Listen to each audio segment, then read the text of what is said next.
Rubber જેવું શરીર ધરાવતી રાજપીપળાની ફલક ગુજરાતની સૌથી નાની વયની ગોલ્ડન ગર્લ છે, જેને અગાઉ રાષ્ટ્રકક્ષાની ટ્રેમ્પોલિન જિમ્નાસ્ટિક સ્પર્ધામાં ગોલ્ડ મેડલ જીત્યો હતો. ભારતના પૂર્વ રાષ્ટ્રપતિ ડોક્ટર એપીજે અબ્દુલ કલામે કહ્યું હતું કે તમારી પહેલી સફળતા પછી આરામ ના કરો, કેમ કે તમે બીજી વખત અસફળ થશો તો ઘણા બધા હોઠ એવું કહેશે કે તમારી પ્રથમ સફળતા માત્ર એક સામાન્ય પ્રયાસ હતો.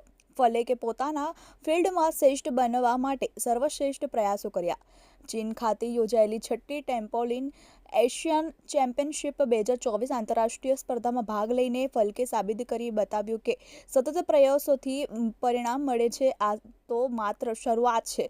જીવન હોય કે રમતનું મેદાન, હાર જીત તો એક સિક્કાના બે પાસા છે. સ્વામી વિવેકાનંદે પણ કહ્યું હતું કે એકવાર હાર્યા બાદ ફરીથી પ્રયત્ન કરવામાં ડરશો નહીં, કેમ કે આ વખતની શરૂઆત શૂન્યથી નહીં પણ અનુભવથી થશે.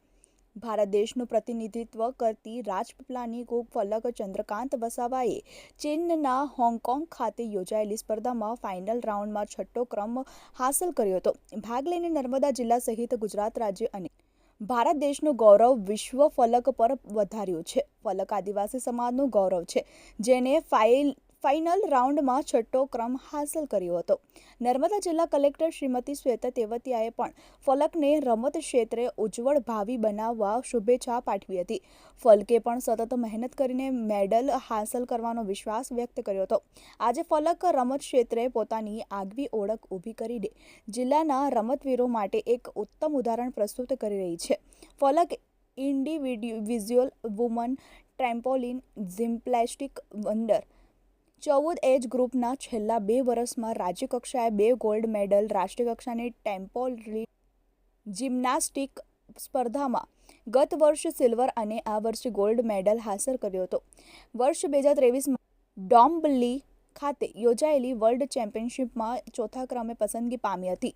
કેરાલાના કોઝિકોડુ ખાતે ફેબ્રુઆરી 2024માં યોજાયેલી ટ્રેમ્પોલિન જિમ્નાસ્ટિક રાષ્ટ્રીય કક્ષાની ઓપન ચેમ્પિયનશિપમાં પણ ફલકે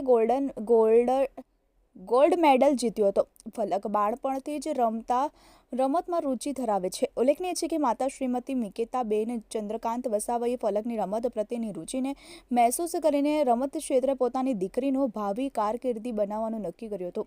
ઉલ્લેખનીય છે કે ફલકની માતા જિમ્નાસ્ટિક કોચ છે અને પોતાની દીકરીની કોચ તરીકેની ચીનમાં યોજાયેલી ચેમ્પિયનશિપમાં સહભાગી ગયા હતા.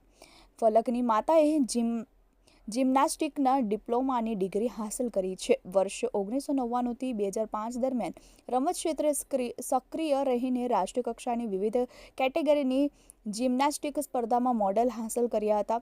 વધુમાં તેઓને જિમ્નાસ્ટિકના જુનિયર જયદીપસિંહ બારિયા એવોર્ડથી પણ સન્માનિત કરાયો હતો. ગુજરાત જિમ્નાસ્ટિક એસોસિએશન સુરત અને gymnastic federation of the India દિલ્હીના પ્રોત્સાહનથી ફલકે એવી નવી સિદ્ધિ હાંસલ કરી છે.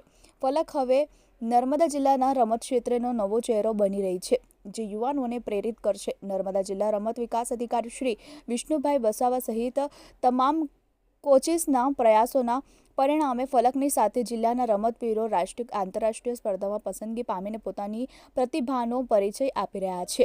પ્રકાશ વસાવા, TV18 ન્યૂઝ, નર્મદા.